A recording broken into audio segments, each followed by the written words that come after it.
the rabbi's wife had spoken, you know, it's very hard to follow her after her because she did such a great job about talking about Yiddishkeit.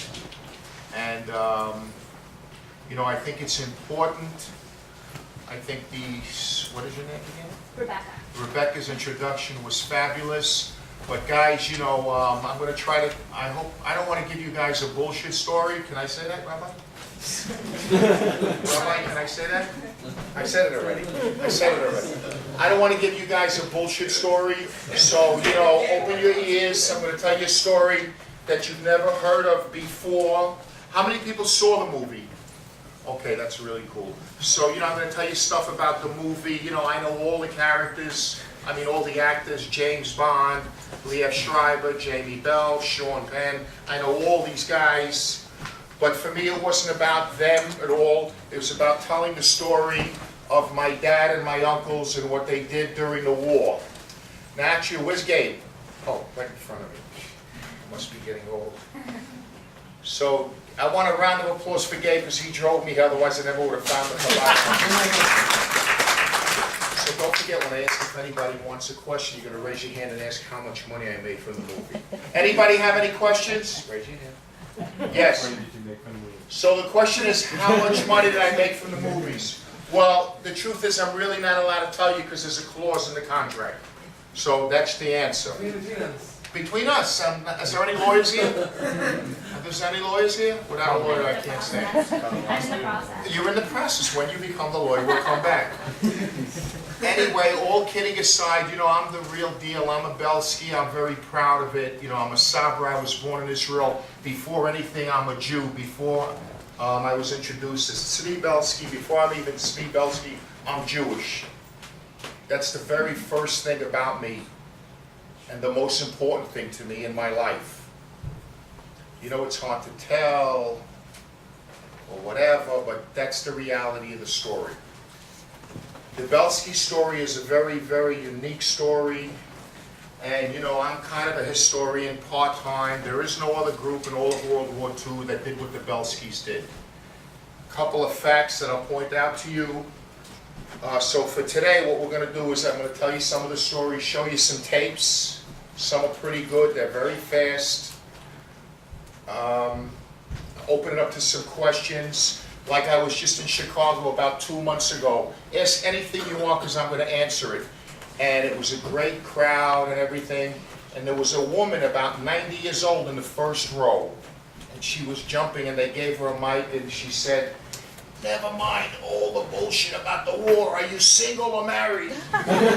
So that's what she wanted to know. That's all she was interested in. Another time I went out to the West Coast. It was in Beverly Hills. I was out there for like a month. And I went to a place And I said to him, "Look, you know, I'm not a pro at this. Are there a lot of people going to be there?"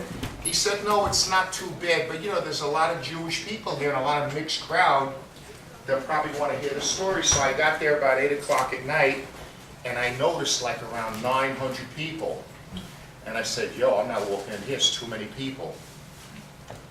So I stood outside, and I noticed some young girls and guys smoking a cigarette, and I said to them, "You know, what's going on here tonight?" And they said, "You don't know?" I go, "No." "Oh, there's an unbelievable thing going on here tonight." I go, "Really? What's it about?" And they go, "Well, this guy is showing up." I said, "Really? Which guy?" "Oh, he's great looking. He's gorgeous.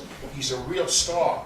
And I'm looking at myself, "He's handsome too?" She goes, "Yeah, he's real handsome." So I'm looking at myself, "Can't be me. I'm the guest. I don't know what's going on." And I said, "Really? And what's the story about?" She goes, "It's these Jewish heroic brothers during World War II. It's an unbelievable story." And I said, "Who's the guest speaker going to be?" She said, "Oh, you know who's going to be here." I go, "No, who?" She goes, "James Bond is coming tonight." So, you know, a lot of things get turned around and swirled around. And that's how it goes. So if you have any questions, we'll open it up in a few minutes to questions, and I'll give you some facts. And hopefully, it'll be like you guys are at my parents' house when my dad was alive. And every weekend, there'd always be 60 or 70 people. You know, a crowd like this would be a small crowd. Every weekend, on Sundays there'd be barbecue when I was a little kid. And I thought all you guys were like relatives and cousins and stuff. As it turned out, no, you were just people that the Belskis had saved during the war. So does anybody have a question before I go on? So are you married? What? So are you married? We'll get into that. No. By the way, guys, I would like for you to participate because the rabbi not only didn't give me my ticket back to New York, he hasn't paid me yet. So try to help me out. All right? Okay. So before we go on, I just want to tell you some facts, nice and easy. That the Belsky Group is the largest rescue of Jews by Jews in all of World War II. Like I originally told you, they rescued well over 1,200 people, and those numbers today are 20,000 people from the descendants. So it was a huge, huge operation that went in the woods at the time.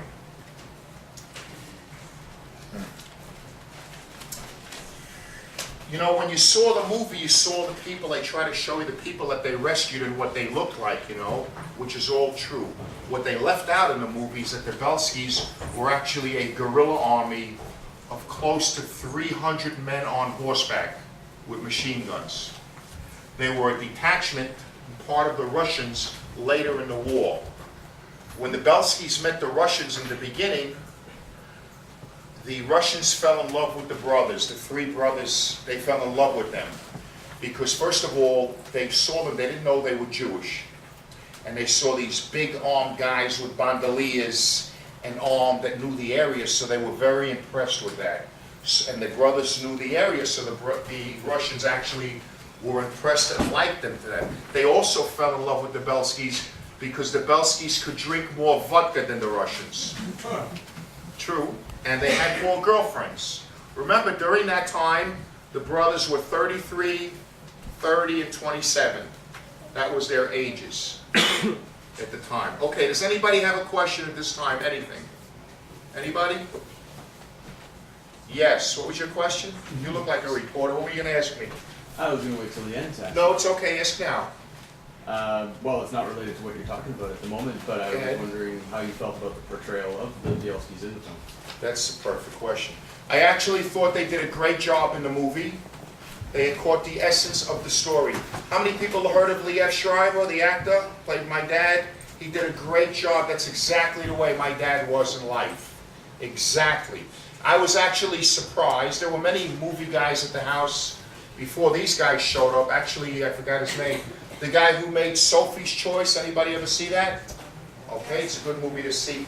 They were at the house, and you know, always when they would leave, I would always call one of my brothers and go, you know, I don't think they can pull this thing off because the brothers turned out to be remarkable characters, you know. So I really wasn't always interested in them having them make a movie until now because I didn't think they'd be able to pull it off. But in fact, they did. They captured the essence of the story.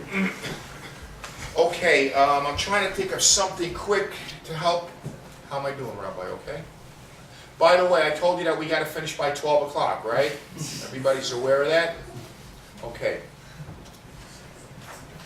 So, a lot of times people ask, you know, when I was a soldier in Israel or wherever, people knew my last name and they knew it was my dad and my uncles. And a lot of times they ask, you know, how did they pull this thing off, you know? And you know, there's many things that they did. They were nice guys to save so many people. They knew how to fight. A lot of people say that the Belskis had some hillbilly in them.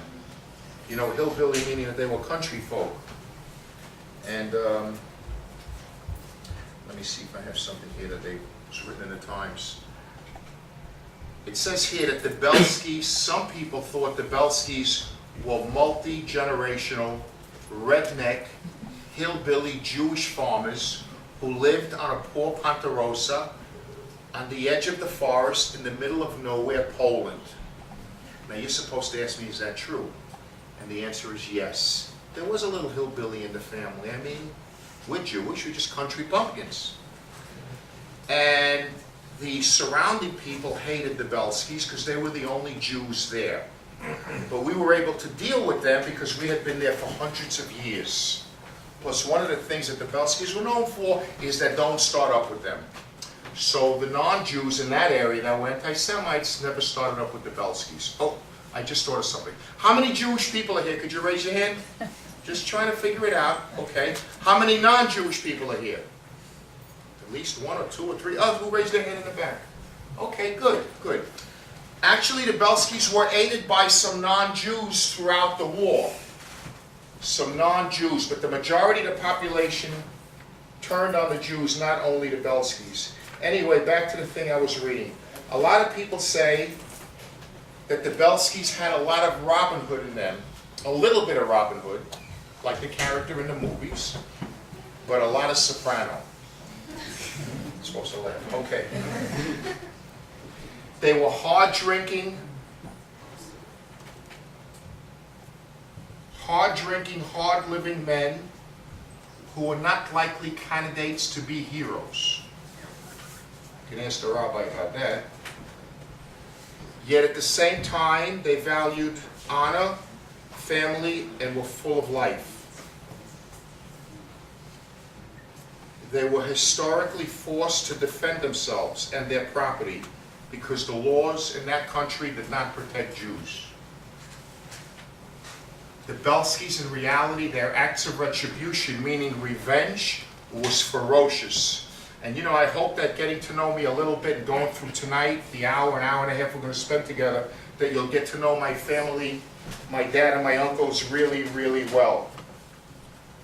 You know, they were so, retribution was so important to the brothers. For example, when they found out that there were these three families outside the cities, that their job was to capture Jewish children and return them to the Nazis dead.